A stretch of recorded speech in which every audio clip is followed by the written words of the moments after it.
It's been that kind of week. When the microphone went off at the gospel, it was just a confirmation of what I've been through this week. Had a colonoscopy on Friday, burped on my way through Saturday, and here I am this morning preaching on bad grapes and good grapes. So, I want to do a little history before I go into the meaning of judgment in this text. And I want to do that because we need it. We think of the church as a continuous thing in history, something that's been the same forever. What we mean by that, it's been the same since 1950s and it's changing now. And we're not sure we like it, but some of us really do. So the history of the church is full of discarded movements, discarded ideas, discarded and failed things that have happened in it, and today's text is one of those moments. Both the Old Testament lesson and the gospel lesson, they come from a particular place in the church which failed. We know there's a Gentile church, and we talk a lot about it because, well, we're Gentiles, and also we know there's a Hebrew church which we don't talk much about, but we don't talk about it much because it failed. This gospel comes from that part of the Christian community. Matthew was written about 65, and it was expecting this to happen. The bad vineyard, which were the Jewish people, had become bad grapes. And they were going to be replaced by the Jewish Christian church, which were the good grapes. Didn't happen. After 65, the Gospel of Matthew began to be written and compiled. And then what happened is the temple disappeared in 70 AD, and the whole movement went. And Paul went to the Gentiles because he didn't like preaching to the Jews, quite frankly. They didn't like him. So there you go. It's one of those aspirational texts, both in Isaiah, which was written when the Assyrians were coming south to sack Jerusalem, and they said, well, God must be turning us out, and let's hope he doesn't, but he built a good vineyard, God doesn't like it, he's going to pull it down. Then Jesus comes and uses that text in Isaiah to talk about this text in the gospel, which is that God did this really wonderful vineyard, and we took care of it, and we tended it, and we loved it. And all of a sudden, he's sending people to get the produce from the field, and everybody gets killed. And that's rather depressing if you're a priest talking in a vineyard.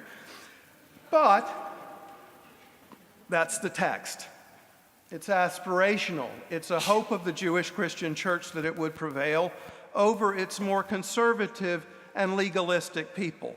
So we went from the Isaiah text to a psalm about the law, and then we went from a psalm about law to Paul about the law, and I'm just skipping all of that stuff because the gospel is about judgment. And I want to talk about the idea that what the church does and what the temple did and what Judaism does, what all religions do, is they change. I always remember Kate Blanchett when she begins The Lord of the Rings. I even played it lovingly at a class I taught here at the beginning, and it was so marvelous I had to stop it. She says at the beginning of Lord of the Rings, she starts a soliloquy, which is one of the finest acting jobs in the universe. She says, "The world is changed." She says it better than I did. I did. The church also is changed. As I said, it's littered with movements that don't work, ideas that don't work. We're in trouble because the last great theologian died in 1963. We are in trouble. We have not kept up with our own time. We have not known how to do that, and we're still, in some ways, as a church, floundering around and following voices that are not particularly coherent. But in this text, the Jewish Christians expected for God to kick the Jews out who were not good grapes and replant the vineyard. And then in Matthew's time, that was expected to come right before Jesus came back, and that's when God would replant it. But he wanted a better church, a better religion for him to arrive in, and that was the hope. It just died. I would suggest that the Gentile church also died after Paul disappeared. So we've had to go kind of ad hoc as a church, and we should. That's the way God asks us to behave. Not the gospel for the Jewish Christians or the Gentile Christians. What's the gospel for today?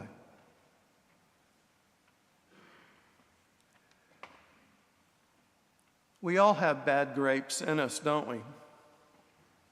All of us. Question is, what do we do with them? And how do we work with them? The law, it says in the psalm, is perfect. Well, it's not. And even if it were, it wouldn't help us. We are not perfect. At least, if you are, could you meet me after service? I'd really like to get to know you and build a psychological study of you and promulgate the gospel that way. We have these wild grapes, don't we? We like them and we need them, right? They help us. Paul gets all upset about the instincts, but if we didn't have them, we'd be dead. So that's not the wild grapes. It's stuff that we do that we don't like about ourselves that are the wild grapes. And we have to figure out what to do with them. We have in the church an idea that when something in Scripture fails, we can apply it about 400 years to something else. Lord Palmerston wanted to build a Jewish community, take them back to Israel. Napoleon had wanted the same thing. Mostly it was their version of let's send the Jews elsewhere. And in it, he's had the added bonus, not only would that reform Palestine, which was under his purview, but also it was a prerequisite for Jesus coming back. So Palmerston reestablished and got the Zionist movement going, and the Zionists wrote back and said, we don't want it. Who wants to go to Palestine? But he persisted. They went. Finally, we got the state built, but the goal for Palmerston was getting Jesus to come back in his lifetime. I want my life to be over when Jesus comes back, quite frankly. I don't want it interrupted. Do you? Really? It's a good one. I'm keeping it. As long as I can, I'm keeping it. Jesus can come back at a later date when people really need him. So, then what? If our aspirations about faith and life fail, then what? Then it becomes an internal matter, doesn't it? Judgment becomes something in us, for us, and about us. Our lives worry us. If they don't, our culture's life worries us. If nothing else, it's just a mess. So are we. But judgment comes in not because we're bad. That's where we get it wrong. Judgment comes in because we need judgment. We need discrimination in our personal lives, and we also need to know where we fall short of our own aspirations. Not only did the Jewish church fail, but also we fail. And that's good, because you're not God, only perfect thing around, so it's just too bad. Some of you think you are, too bad. It's just sad. What happens is that judgment is a consequence of love. It's an odd thing to think about, but it's right there in the book. Judgment is a consequence of being loved so deeply that God is trying to love you all the way from the top of your head down through your whole body into that place in your guts where things don't work, all the way down to your feet. And the grace of God runs into judgment because we go, that's not working. Some of our aspirations haven't worked. Some of our hopes haven't worked. Some of the deeds we do are done, as T.S. Eliot said, for the wrong reasons. Some of the things that we do are quite frankly insane. So what we need is that judgment to pull us back into accord with the whole of life around us. That's what judgment is about. T.S. Eliot said, every moment is a new and shocking valuation of all that we have ever been. Each moment is a new and shocking valuation of all that we have ever been. Whoa! I can't deal with that but about every 10 minutes, right? Shocking. We're not the people we assume we are. We don't live the lives that we wish to live. And sometimes things just happen that are, quite frankly, unmerciful, that just run over us. What happens with us if we are moral people and all we have are morals is we fall very easily into guilt, envy, and shame because we don't have the compass that it takes to get rid of those feelings, which is love. Love comes in and draws the poison out of our souls, out of our hearts, out of our feelings. It doesn't do it thoroughly. The bad grapes are still growing in the vineyard. As I said, we also need them to figure out how we are alive. People who are young are struggling to figure out what works and doesn't work for them. They're not really terribly concerned about morality.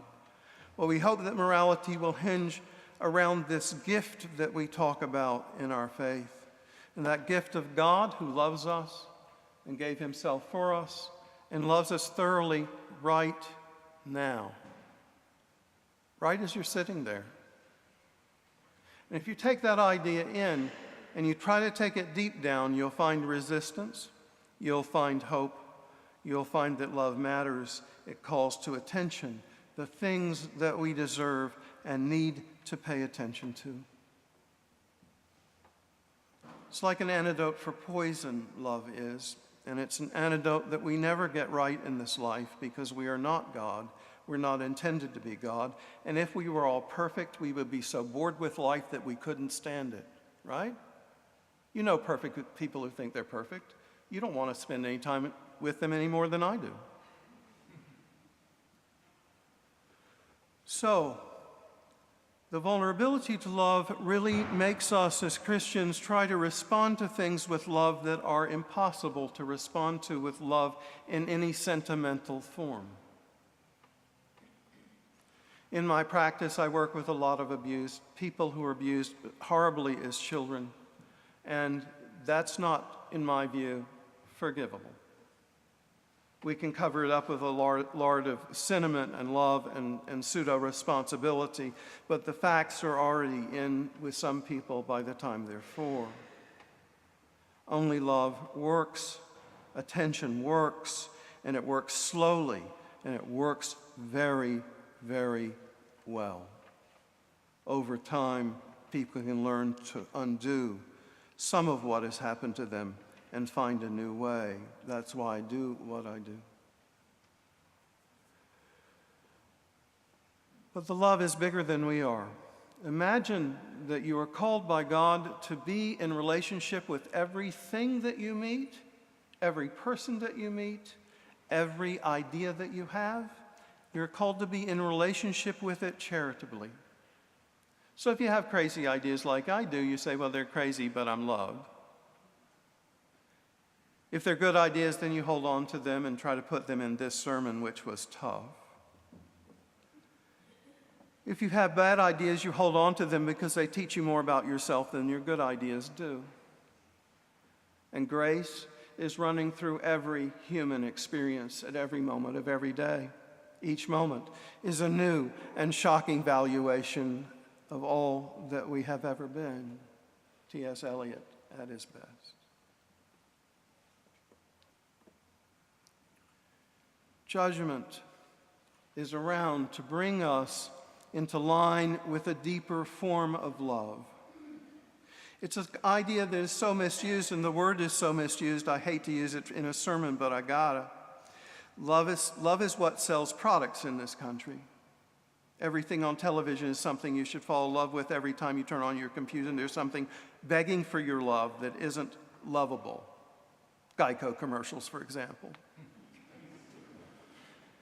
Things that pop up on my computer say you really need this. You really need this. And every day they pop up, different one every day when I start my computer.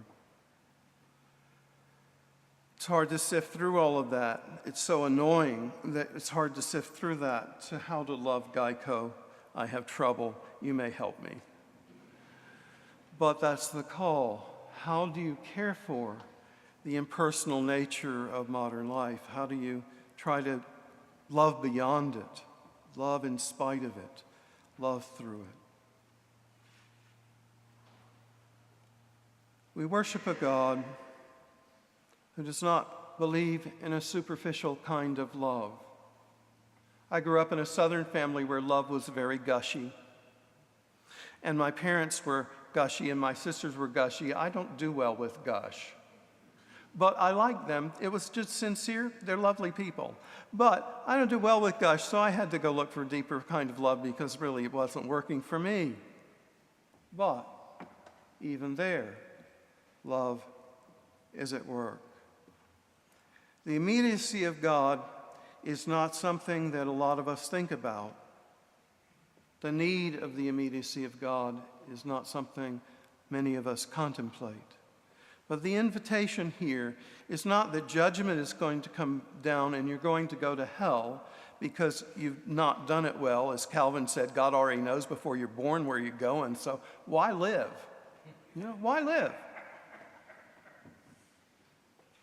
I don't know where I'm going tomorrow. I don't know what life is going to spring for me the next moment. I will get down from this pulpit in a minute.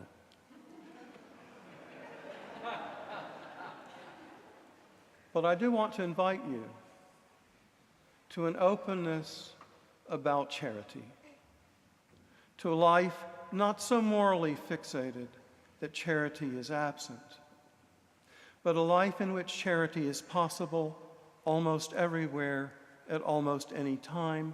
And we're not going to pick up all those moments or we'd be a saint, and I assure you I'm not one.